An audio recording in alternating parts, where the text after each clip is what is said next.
Let's learn how to enable dark mode on TikTok. If you don't want to use light mode on TikTok anymore and don't know how to switch to dark mode, you don't need to worry anymore. After watching this video, you won't have that problem. The first thing you need to do is open the TikTok app.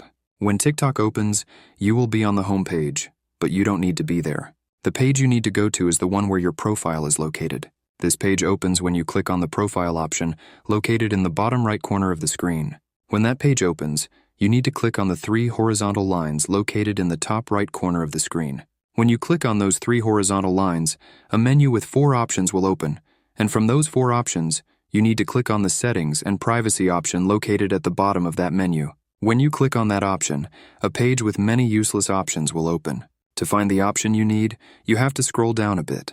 When you have scrolled down a bit, you will see the Display option located in the Content and Display section. When you find it, click on it, and a page with 2 options will open.